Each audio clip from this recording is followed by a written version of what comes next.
Olá pessoal, seja bem-vindo à nossa aula 6, tanto de ciências bíblicas como de homilética, pregação bíblica. O curso exigiu que tanto os estudantes da Bíblia como os pregadores tivessem acesso às traduções bíblicas.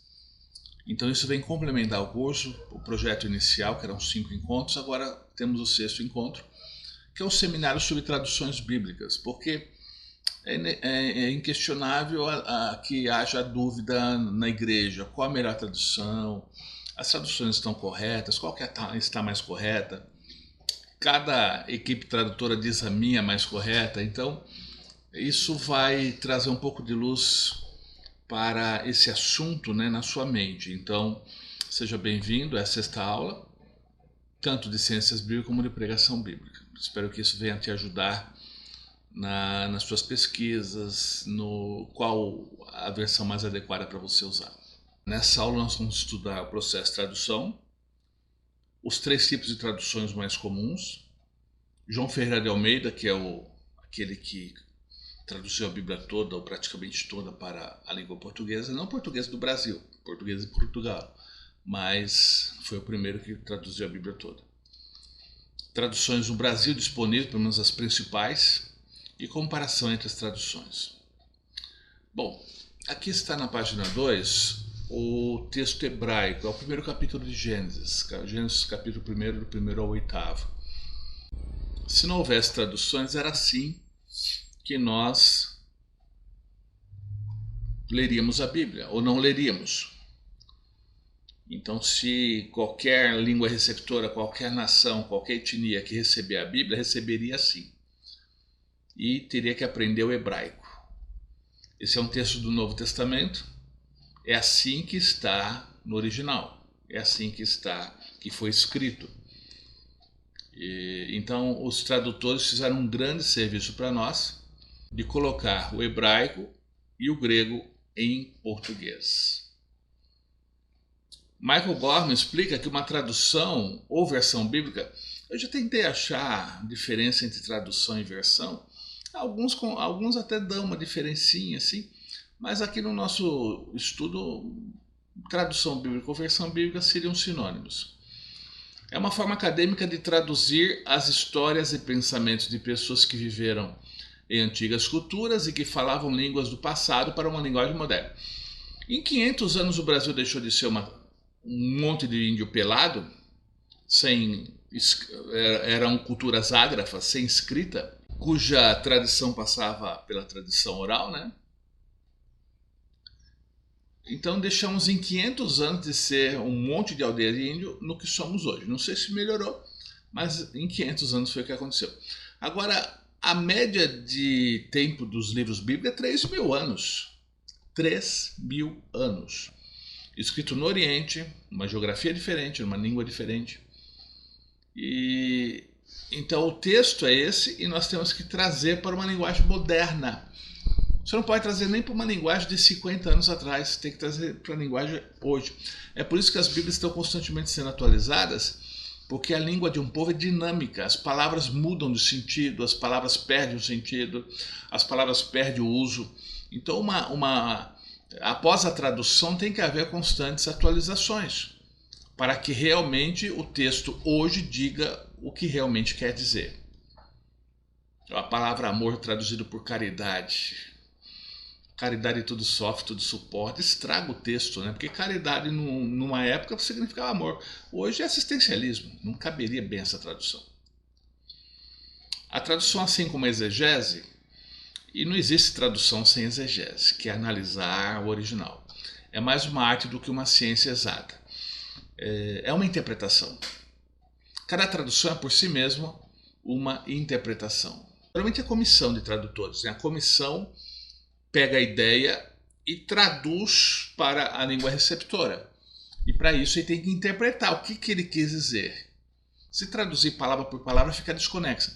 Então ele tem que construir na língua portuguesa de forma a manter a ideia do original. Então é uma interpretação e é por isso que um computador ele nunca vai ser um tradutor de Bíblia, porque ele pode traduzir as palavras, mas ele não traduz a ideia, ele não consegue raciocinar como um teólogo, como um estudante da Bíblia precisa raciocinar, né? As traduções são classificadas em 3 grupos. Então, todas as traduções existentes, elas são classificadas em literal. O literal é uma espécie de sacralização do texto.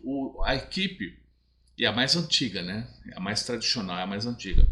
A equipe tradutora procura traduzir palavra por palavra e construir em português de forma que a pessoa aqui no Brasil possa entender. Mas é palavra por palavra.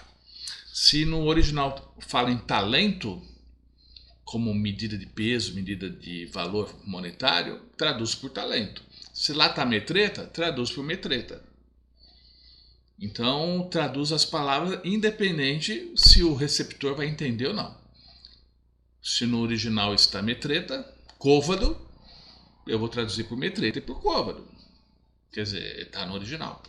A dinâmica já se preocupa com o brasileiro, né? Não, eu não vou traduzir por côvado, eu tenho que traduzir por metro. Não vou traduzir por metreta, vou traduzir por litro. Então a dinâmica já se preocupa mais com o receptor e procura traduzir de uma forma que ele compreenda. A paráfrase já é papinha, né? Ele já coloca numa linguagem muito acessível. Eu não trabalho muito com paráfrase. Para estudar a Bíblia assim, fazer uma exegese, eu prefiro o literal. Na minha leitura bíblica, eu prefiro a dinâmica, que é a NVI. Paráfrase eu não uso porque ele se distancia muito, né? Já usa muita imaginação, já se distancia muito do texto. E isso é perigoso. Às vezes acerta bem na tradução, às vezes se distancia um pouco. Eu não gosto muito de paráfrase, não uso, mas não deixa de ter o seu valor. Dependendo do público-alvo, não deixa de ter o seu valor. Literal. Vamos falar mais sobre cada tradução. É o enfoque mais literal, também chamado de equivalência formal. Tradução palavra por palavra. Claro, aí traduz palavra por palavra, mas constrói em português de tal forma que tenha sentido. Essas traduções têm muito da forma e estrutura do original e oferece a tradução palavra por palavra dentro do possível. Depois nós vamos ter a prática de comparação entre as traduções, aí você vai ver melhor isso, como é difícil, até por literal, manter o palavra por palavra. Os tradutores que optam pela tradução literal reconhecem a dificuldade do leitor em entender o texto. Defende que esclarecer o texto, o literal, ele não está nem aí contigo, ele quer que você entenda a Bíblia, mas ele está preocupado com o original. Então defende que esclarecer o texto, tipo, o que é côvado? Vá procurar, vá pesquisar. O que é metreta? Se vira. 100 denários, eu preciso trabalhar quantos dias para receber 100 denários? Te vira. Te vira onde? Comentários bíblicos e notas de rodapé. Não é função nossa te explicar. Nós, da equipe tradutora, nós estamos traduzindo o texto bíblico. Entender é contigo e comentários ou notas de rodapé. É um zelo pelo original. Tem o seu valor, mas dificulta a compreensão. A dificuldade nessa tradução é encontrar todas as palavras na língua receptora que coincida com o original. É impossível que você tenha duas línguas diferentes e todas as palavras coincidam ou tenham uma correspondente na outra língua. É impossível isso. Haverá uma adaptação, haverá com a palavra mais próxima. É muito comum isso na tradução bíblica. A palavra em português mais próxima da ideia. Por isso que uma boa exegese, um bom estudo bíblico tem que cavocar o original. Trabalhar com tradução fica muito no raso, fica muito na superfície do texto. Alguns exemplos de traduções literais. Almeida Corrigida e Fiel, Almeida Revista Imprensa Bíblica, Almeida Atualizada, Corrigida e a King James, que é recente. King James é 1611, a versão inglesa, mas foi traduzida em português recentemente, mas é literal. Dinâmica é menos literal, também chamada de equivalência dinâmica, equivalência funcional, tradução semântica. Não palavra por palavra como na literal, é pensamento por pensamento. E como eu disse, a literal é a tradução que vem vindo há séculos. E a dinâmica começou por onde eu pesquisei, né? na metade do século XX. Eugene Anida que desenvolveu a primeira versão dinâmica, ou seja, mais preocupada com o ouvinte, colocar numa linguagem que o ouvinte pudesse entender. A dinâmica é essencial quando você quer traduzir no campo missionário a Bíblia. Se você traduzir literalmente cada palavra, é bem provável que a tribo, que os aborígenes, que os orientais, os índios não entendam. Você tem que traduzir de forma que eles compreendam. Então vai acabar caindo na dinâmica, no método dinâmica de tradução, ou até mesmo a paráfrase, porque o teu objetivo é que eles compreendam. Nós vamos ver um exemplo aqui, que uma tradução para esquimós, o original fala cordeiro, cordeiro, cordeiro, cordeiro. E os esquimós não sabem o que é cordeiro, pelo menos os que nasceram lá não sabem. Então, para facilitar, a tradução optou por filhote de foca. O cordeiro, que é um filhote de ovelha, passou a ser, naquela tradução, filhote de foca. Não está igual ao original, não está, mas a ideia permaneceu. A ideia permaneceu. O filhote de um animal próximo. Então, isso é uma linguagem dinâmica ou mesmo até pode se encaixar em paráfrase. Então, em lugar de traduzir palavra por palavra, frase por frase, o tradutor, na dinâmica, vai traduzir pensamento por pensamento, ideia por ideia. Exemplo de traduções dinâmicas, NVI, que é a tradução que eu gosto para leitura diária. Linguagem de hoje, uma tradução muito simples, ideal para crianças, ideal para pessoas com pouco estudo, né, que não tiveram oportunidade de estudar. Dificilmente você procura palavras no dicionário na linguagem de hoje. São bem acessíveis. E a nova versão transformadora que é bem parecida com a NVI. Paráfrase. Ele se preocupa em tornar bem mastigável, né? Bem papinha, para que o ouvinte atual compreenda. Então é traduzido o texto bíblico por frases contemporâneas e metáforas bem atualizadas. Como eu disse, tem o seu valor, mas eu particularmente não uso. Mas tem a Bíblia viva, tem a mensagem.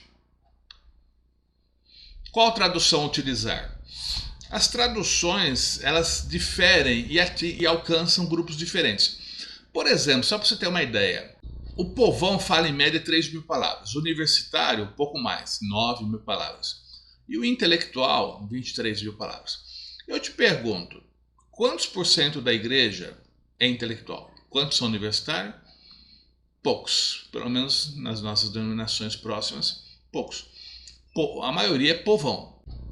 A Bíblia de Almeida, ela possui cerca de 12.000 palavras. Então, o povão vai precisar consultar 9.000 palavras no dicionário para conseguir entender. Então, sempre quando você der uma Bíblia de Almeida, dê também um dicionário, porque ele não vai entender. 9.000 palavras. Por isso que as traduções hoje procuram facilitar ao máximo para o ouvinte, partindo do princípio que o nível educacional ainda no Brasil, né, o nível educacional é horrível. O nível escolar no Brasil é horrível. E a gente sabe disso. Uma pessoa que estuda, se dedica, se destaca. Uma pessoa que faz um bom curso e leve a sério, se destaca. Porque a média é isso aí. E a igreja reflete isso. Olha, palavras como concupiscência, emulação, chocarrice, réprobo. Quem que vai saber um negócio desse sem dicionário? Impossível. Algumas organizações que publicaram Bíblias no Brasil. Paulinas, Vozes, Vida Nova. As mais famosas, né, as mais fortes é a Sociedade Bíblica do Brasil, que só vive para isso. E a Sociedade Bíblica Internacional. Normalmente quem faz uma tradução não é uma pessoa, mas uma comissão. Porque é difícil você encontrar alguém que saiba tudo, com menos de 200 anos de idade, né? Porque o tradutor tem que conhecer o grego, o hebraico, o aramaico, o português e a teologia. E não é conhecer pouquinho, é conhecer mesmo, conhecer bastante. Aqui é Batista, tá? E na falta de alguém com todas as qualificações, se faz uma comissão. Então, cada versículo bíblico é analisado pelos especialistas e decidido como traduzir. como trazer isso para o português da melhor forma. Então, normalmente é uma comissão, normalmente é caro manter uma equipe dessa por anos, porque 31 mil versículos não é fácil traduzir, não é em um mês que se faz um serviço desse, mais anos. Então, quem organizou, que é uma dessas organizações, detém os direitos autorais da tradução. A tradução tem direito autoral. O texto original está disponível, mas a tradução é detenção, é propriedade de alguém. A CPAD, no caso, que é a publicadora da Assembleia de Deus, ela sempre usou a Revista Corrigida. Para usar a Revista Corrigida nas suas Bíblias, ela tem que pagar para a Sociedade Bíblica do Brasil os direitos autorais. Eu perguntei para um amigo, ele não soube me dizer se é mensal, anual, se pagou uma vez só, eu não sei. Mas o uso dos direitos autorais, o uso do texto, da tradução, precisa pagar os direitos autorais, e a CPAD pagou ou paga, não sei qual foi o esquema que eles fizeram. Recentemente, a CPAD também adotou a NAA, Nova Tradução da Almeida Atualizada. É a última tradução que eu sei que foi feita em 2017. É uma tradução literal, mas uma linguagem bem mais acessível. Aqueles que estão usando a NAA, Nova Tradução de Almeida Atualizada, estão elogiando bastante por proximidade, por ser literal e por ser próxima, uma linguagem mais acessível. João Ferreira de Almeida, você dá uma boa lida, nasceu em Portugal. Aos 16 anos começou a traduzir. Eu creio que é movido pelo espírito, né? Mas ninguém com 16 anos de idade é especialista, pelo menos uma pessoa normal não é especialista em coisa alguma. Então, a obra que ele fez, o trabalho que ele fez foi revisado. Eu li numa fonte que houve uma revisão do texto dele com 2.000 correções. Mas que bom que ele começou e que bom que alguém revisou. Eu fico perguntando por que os revisores não fizeram a tradução, né? Revisar e dizer, tá errado, isso é legal, é mais fácil. Agora pegar o texto e trabalhar e traduzir, o João Ferreira de Almeida fez. Eu não sei exatamente o que sobrou da tradução dele, porque houve muitas atualizações, muitas correções, muitas melhoras do texto. Então não sei o que realmente temos dele. Mas João Ferreira de Almeida passa a ser uma homenagem, né, ao primeiro tradutor da Bíblia completa para o português de Portugal, né? Quando veio para o Brasil precisou sofrer umas adaptações, porque o português de Portugal é diferente do português do Brasil, não é 100% igual. E outra coisa, João Ferreira de Almeida traduziu todo o Novo Testamento e o Antigo até Ezequiel 48:21. Dizem que Ezequiel é tão difícil que ele infartou, né? Mas não, acho que é pela idade mesmo. Faleceu em 1691, faleceu com cerca de 60 anos. Para aquela época até que viveu bem. Mas, moral da história, ele traduziu todo o Novo, o Antigo até Ezequiel 48:21, e quem fechou Ezequiel e depois os poucos livros restantes foi Jacobus Opden Acker. Em 1753, 5 anos depois, foi impressa a primeira Bíblia completa em português, em 2 volumes. Então isso deu origem à Revista Corrigida. A Revista Corrigida, alguém fala, qual a diferença entre Revista Corrigida e Revista Atualizada? A Revista Corrigida usou o texto Receptus e a Revista Atualizada usou o texto crítico. Guardou aí? Ok, mas vamos explicar, né? Texto Receptus seriam os manuscritos que chegaram a Erasmo de Roterdã em 1516. Ele reuniu os manuscritos, cópias, né, todas, e publicou o texto grego, Novo Testamento obviamente, do que chegou até ele. Por isso que é texto recepto, é o texto recebido, é o texto que chegou no início do século XVI para a igreja. E o Erasmo fez essa reunião. O texto crítico, ele já inclui alguns manuscritos que o Erasmo não quis e mais descobertas posteriores. Então é um texto mais completo, é um texto mais atualizado. A corrigida usa o Receptus e a atualizada usa o texto crítico. As diferenças são mínimas, mas uma outra inversão de palavras, Cristo Jesus, Jesus Cristo, então isso altera, mas não afeta a nossa fé. Os tradutores da Bíblia, ao invés de visitarem museus e bibliotecas atrás de manuscritos, usam essas edições a partir das quais realizam suas traduções. Então, quem for traduzir Bíblia não vai lá nos museus. Quem trabalha em museus são os linguistas, que continuam tentando identificar o significado das palavras, comparando manuscritos não só do hebraico, mas também das línguas ao redor, não só do grego bíblico, mas o grego utilizado em outros documentos. Então os linguistas se encarregam de achar o significado das palavras. No grego é mais fácil, tem muito documento em grego. O hebraico é extremamente difícil, há poucos documentos em hebraico. Então, se alguém for fazer uma tradução bíblica, ele vai na BHS, a Bíblia Hebraica Stuttgartensia, que ela reúne os documentos da Bíblia, da primeira parte da Bíblia, né, do chamado Antigo Testamento, e já está na 4ª edição. Dizem que a 5ª está sendo providenciada.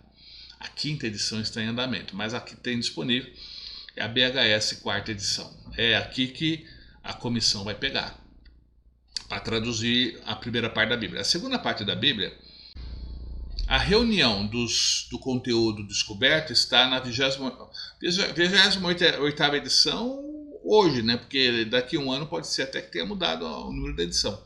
Mas estamos em 2023, 28ª edição do Novo Testamento Grace. Isso aqui deve ser latim, né? Que é do Nestle Aland, ou conhecido como NA 28. A 5ª edição do Novo Testamento publicado pela Sociedade Bíblica é a mesma, só muda o nome, mas é o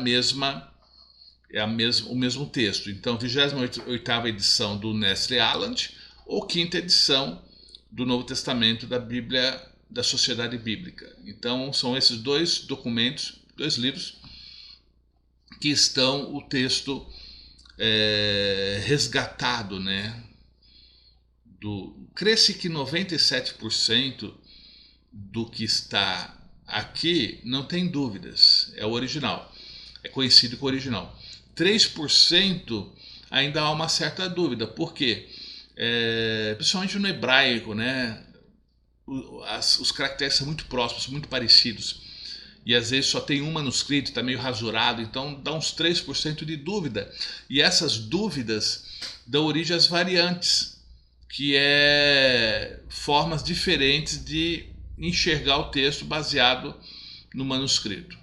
Então, com certeza, com o tempo, vão descobrindo mais manuscritos, essas variantes vão sumindo. Explicações vão sendo dadas e vão chegando perto dos 100%. Mas esses 97% nos tranquiliza, porque os 3% não afeta a nossa doutrina, afeta a nossa curiosidade. Que verbo é esse? Que cidade é essa? Qual o nome dessa pessoa? Afeta a nossa curiosidade, mas não a doutrina bíblica, a doutrina essencial. Olha, isso aqui você dá uma boa lida, traduções no Brasil. Em 1864 chegou a versão de Figueiredo, em 1898 a corrigida, já estamos na 4ª edição, então a primeira edição foi em 98, a última em 2009. A tradução brasileira, em 1917, Rui Barbosa fez parte da comissão, pensa num homem que falava difícil. Matos Soares, 1932, muito usada pelos católicos. A Almeida atualizada, né? 1959, está corrigida, é bem mais antiga. Optou pelo texto crítico. Aqui está a 16ª edição, porque era uma fonte antiga que eu tinha aqui, mas já está na 28ª, como nós vimos anteriormente. Então, isso aqui já mostra que as edições estão sendo...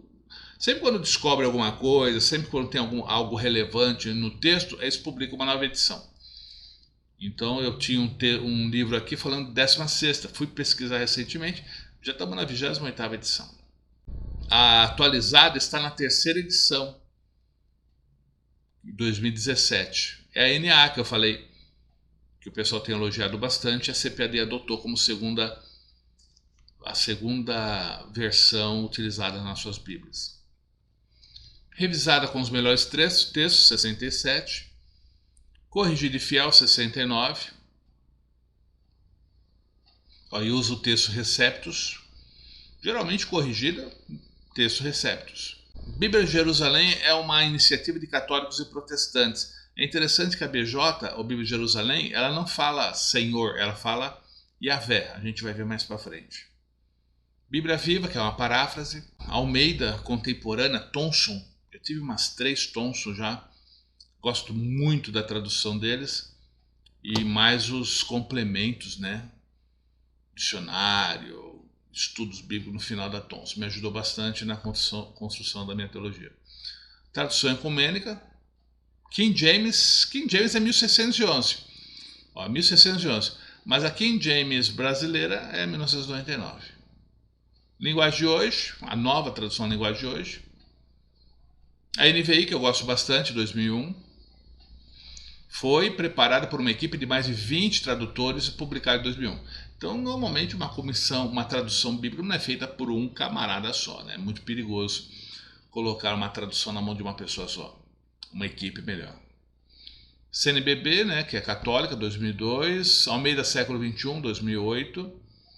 NVT, que é bem parecida com a NVI, 2016. Idiomática também. A Mensagem, que é uma paráfrase, foi feita por Eugene Peterson. É um pastor, parafraseou, e se você olhar bem, vai ver que ela é bem atualizada, uma linguagem bem contemporânea, bem mastigada, né? E a última aí que eu tive acesso é a Almeida Atualizada 2017. Não estão todas as Bíblias em português, mas pelo menos as principais, mais conhecidas, virão novas traduções, né? As traduções se atualizam, uma linguagem mais contemporânea, mais compreensível, já insere descobertas, é bem interessante. O original, ou pelo menos as cópias da Bíblia, quanto mais antiga, melhor. A tradução bíblica, quanto mais recente, melhor. Claro, tenha todas e vai comparando, mas quanto mais nova a tradução, melhor. Olha o exemplo aqui, a corrigida. Pedi e dar-se-vos-á. Olha como é que ficou atualizada do Almeida. Peçam e será dado. Gente, ninguém fala isso aqui, dar-se-vos-á. Ninguém fala. Quem que fala isso? Dar-se-vos-á, abrir-se-vos-á. Por que a Bíblia vai falar uma coisa, usa uma linguagem que a igreja não usa? Só se for uma igreja de intelectual. Então, peça e será dado, batam e será aberto. Pronto. Para estudar a Bíblia, a gente recomenda a literal, porque nós temos os números Strong, e você procura isso, um app para o seu celular ou uma Bíblia para o seu computador, dicionário de Strong. Então ele coloca o texto, na frente um número e esse número o significado no original. Strong montou esse dicionário, ele é básico, mas é muito bom para você iniciar o seu estudo teológico. Então na frente de cada palavra tem um número e esse número corresponde a uma palavra. Então só a Bíblia hebraica tem 8.800 palavras que o Strong cadastrou e deu o significado baseado no uso no texto bíblico. Isso ajuda bastante. Claro que depois você tem outros tipo BibleWorks, que é esse aqui. Então você clica aqui e aparece a palavra. Aqui já desmontou, B, que é uma preposição, e reshit, que é um substantivo. Dá mais detalhes. Então o Strong é básico. O BibleWorks é fantástico. E tem outros materiais que com certeza vão trazer uma explicação melhor de cada palavra. Mas convém usar uma tradução literal, porque ela mantém a sequência, procura manter a sequência das palavras no original. Me perguntam, essa Bíblia é boa, essa Bíblia é boa, essa Bíblia é boa? Como se cada Bíblia fosse uma tradução diferente. Não é. A Bíblia, todas as Bíblias, é uma das versões que já citamos ali, né? As Bíblias possuem uma versão que foi adotada, uma tradução que foi adotada, mas os comentários, as notas de rodapé, aí que dão nome à Bíblia. Bíblia do Obreiro, da Mulher, Pentecostal, Dake, Scofield. Então a tradução é uma daquelas que vimos. que são as mais usadas.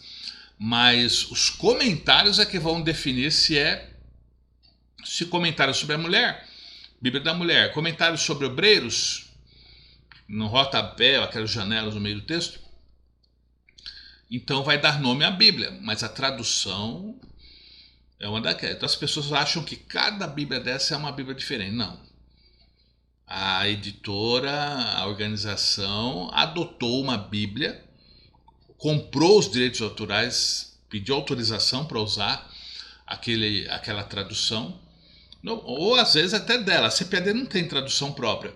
A Sociedade Bíblica Brasileira tem várias traduções, então pode usar uma delas. Mas normalmente as outras organizações têm que pagar os direitos autorais. Olha aqui, esse monte de Bíblia é boa.